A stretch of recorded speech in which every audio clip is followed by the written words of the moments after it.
आह, धरती कितना देती है। कविता के भाग 3 में आपका स्वागत है। पिछले वीडियो में हमने जाना कि किस प्रकार कवि को अपने किए हुए कार्यों पर पश्चाताप हो रहा है और वह आज इस तथ्य को भली भांति जान चुका है कि धरती सचमुच में दयालु है। माँ के समान उसका हृदय कोमल है। उसको जो कुछ भी हम प्यार से देते हैं तो वह उसके बदले हमें कुछ न कुछ प्रदान करती है। और जहाँ हम उसमें अहमता का बीज बोते हैं, जैसा कि कवि ने सिक्के बो करके किया था, तो वह कुछ नहीं देती। तो आज हम बाकी जो हमारा लास्ट छंद था उसको हम कंप्लीट करेंगे और साथ ही साथ इस कविता का सारांश भी आपको बताएंगे। तो चलें आगे पढ़ें।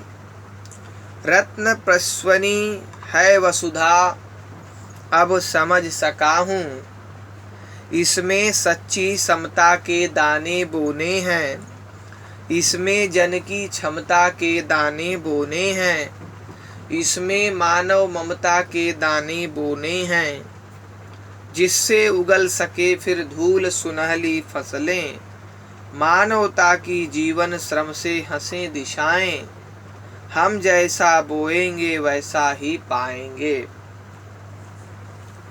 रत्न प्रस्वनी है वसुधा। वसु माने रत्न होता है। धरती के भीतर कई सारे रत्न, जेम्स जिनको हम कहते हैं, पाए जाते हैं। वह इनको धारण करती है, इसलिए इसका नाम वसुधा है। रत्न प्रस्वनी, प्रसव माने होता है प्रसव यानी गर्भ। गर्भ तो पृथ्वी के गर्भ में रत्न है, इसलिए पृथ्वी को रत्न प्रस्वनी भी कहा जाता है, यानी रत्न धारण करने वाली पृथ्वी है। अब समझ सका हूं, मैं समझ गया हूं, इसमें सच्ची समता के दाने बोने हैं। पंत जी की एक रचना है युगवाणी, जो कि उन्होंने 1935-36 के करीब में लिखी है और कहा जाता है वो प्रगतिवाद का घोषणा पत्र है युगवाणी। वहां से माना जाता है युग परिवर्तन की जो है, युगांत, मैंने गलत बोल दिया, युगांत जो लिखा उन्होंने बता दिया कि छायावाद खत्म, एक नया जो है नई शुरुआत हो रही।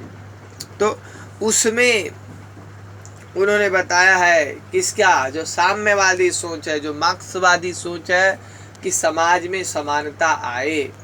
कभी वही कह रहा है कि मुझे इसमें सच्ची समता के दाने बोने हैं। ऐसा बीज वपन करना है, ऐसा बीज बोना है कि इस धरती पर समानता है। भेद जो है वह भेद की खाई जो है कम हो जाए, वह भेद की खाई जो है फट जाए, भर दी जाए। और इसमें जन की क्षमता के दाने बोने हैं।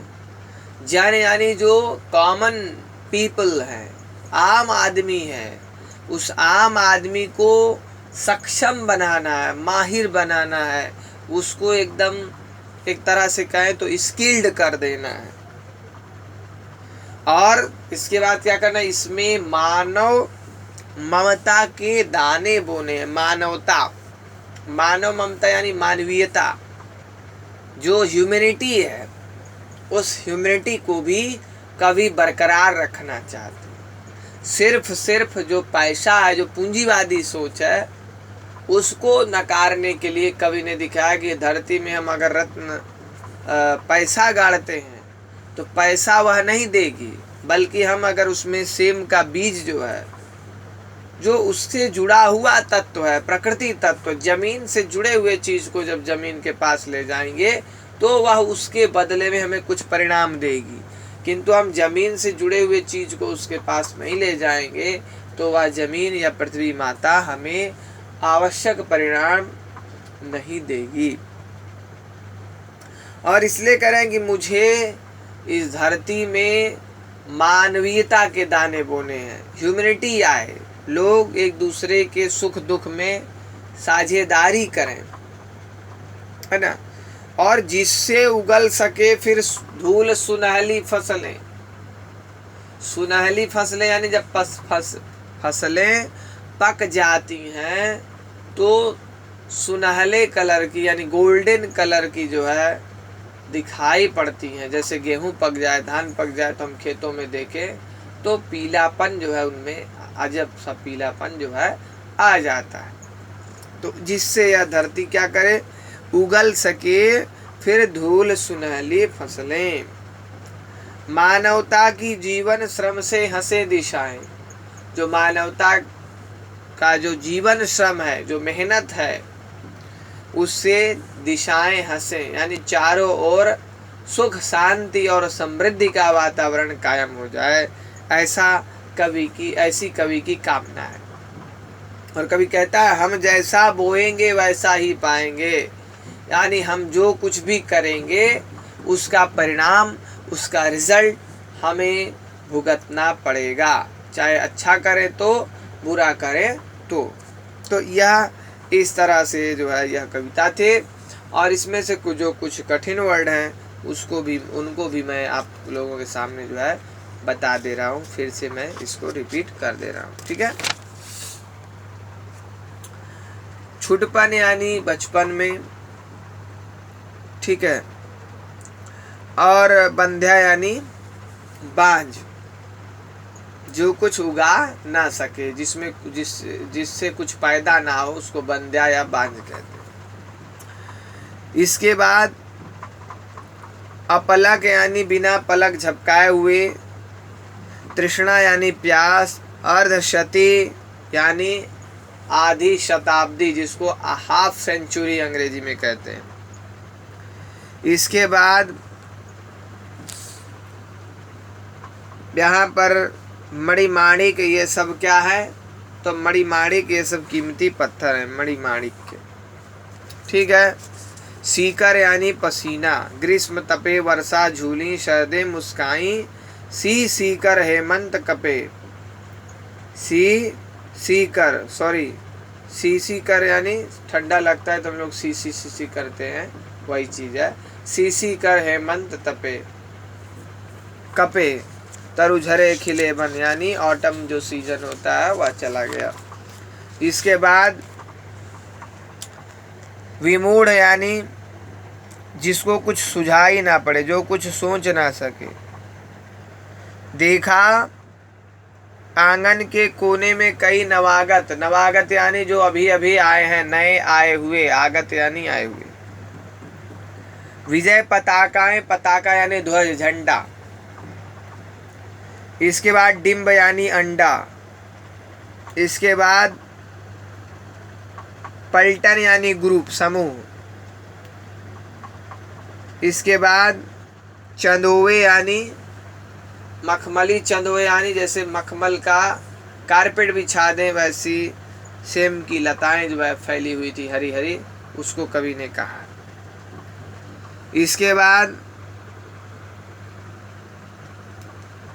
छोटे तारों की तरह छितरे फूलों के छींटे, यानी बीच में जो फूल दिखाई पड़ रहा है, जैसे कारपेट बिछाते हैं उसमें कुछ डिजाइनें जो है दूर दूर पर रहती है।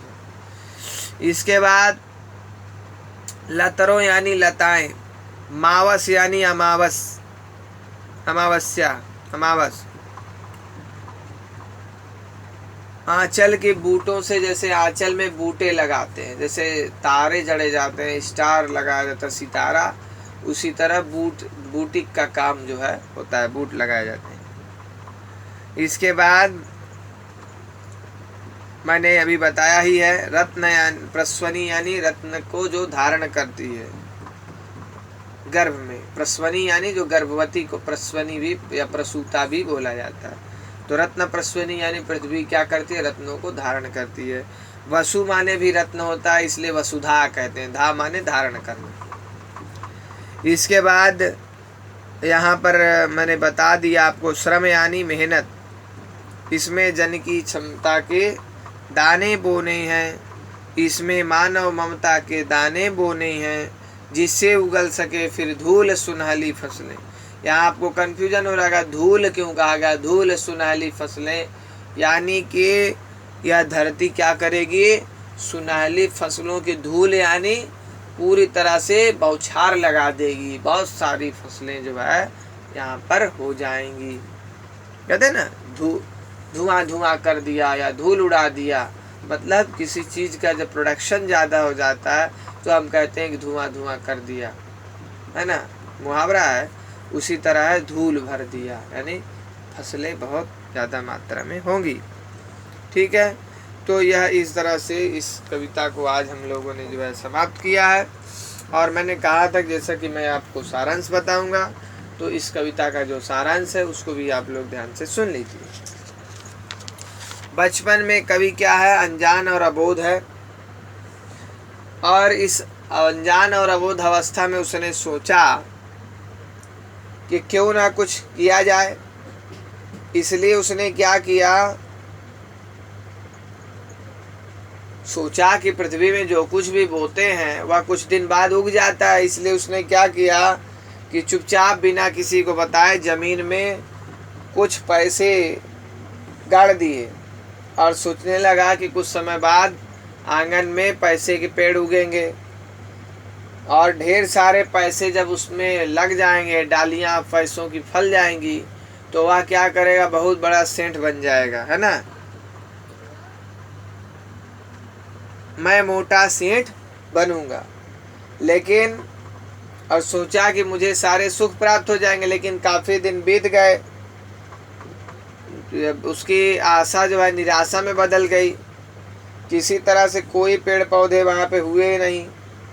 अब उसने सोचा कि जो कुछ भी मैंने किया था यह जो है गलत है, लेकिन यह उसे अभी समझ में नहीं आता है। वह सोचता है कि गलत बीज बोए थे, ऐसा हो गया। 50 वर्ष इस तरह से ऐसे ही बीत गए, यानी इस घटना के 50 वर्ष बीत गए, यानी कवि 50 वर्ष का प्रौढ़ आज जो है कवि बन गया है। बचपन के उसकी ज़िंदगी बीत गई है। अब उसने देखा कि कई सारे बसंत बीत गए, पतझड़ चले गए, वर्षा बीत गई, तमाम ऋतुएं निकल गई और बारिश हो गई। लेकिन अब उसने क्या किया, अब इस समय उसने क्या किया, कौतूहलवश यानी खेल खेल में उसने कुछ सेम के बीज जो है दबा दिए अपने आंगन में, और उसने कुछ सोचा नहीं, ऐसे ही यह काम कर दिया। अब उसे यह मालूम नहीं था कि यह बात याद करने वाली है। कई दिन बाद जब वह अपने आंगन में टहल रहा था तो उसने देखा कि आंगन में सेम के अंकुर हो गए हैं। उसके खुशी का ठिकाना न रहा और उसने देखा कि अंकुर हरे भरे कई अंकुर से एक एक बेल जो है, लता जो है फूटने निकलने लगी है। अब वो कह रहा है कि इन पत्तियों को मैं विजय पताका कहूँ या कहूँ कि हाथ की खुली हुई हथेलियाँ हैं। कभी को लगा कि छोटी छोटी पत्तियाँ ऐसे लग रही हैं जैसे कोई चिड़िया का बच्चा अंडा तोड़कर अभी अभी बाहर निकला है और उड़ने को तैयार है, उड़ने को आतुर है। वह निर्निमेष माने मैंने बताया था, बिना पलक झपकाए हुए एक टक जो है उनको देखता रहा। फिर उसके दिमाग में आया कि कुछ समय पहले उसने आंगन में सेम के बीज बोए थे, या उन्हीं बीजों का जो है बीजों की फसल है। फिर उसने सोचा कि पृथ्वी हमको कितना कुछ देती है, जो हम बोते हैं उसका 1000 गुना करके हमें लौटाती है। यह धन धान्य से परिपूर्ण करती है। यदि हम धरती का सही ढंग से उपयोग करें, उचित उपयोग करें, तो यह हमें बहुत कुछ प्रदान करेगी। और उन्नत भारत की लालसा में ये धरती माता अपना जो है भरपूर सहयोग करती है। मनुष्य अपने परिश्रम के द्वारा इस धरती को रत्नगर्भा बना देता है। परिश्रम ना करने की अवस्था में उसे कुछ भी प्राप्त नहीं होता है। ऐसा जो है कवि सोचता है। और कवि की जो साम्यवादी दृष्टि है, समाज में समानता लाना चाहता है, भाईचारा लाना चाहता है, मानवीय प्रेम को स्थापित करना चाहता है, वह भी इस कविता में दिखलाई हमें पड़ा है। तो आज के लिए इतना ही।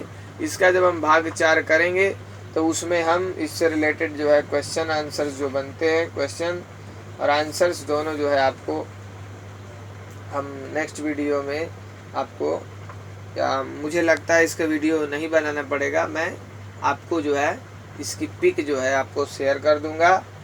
और इसके बाद हम लोग नेक्स्ट चैप्टर जो हमारा होगा उसको पढ़ेंगे।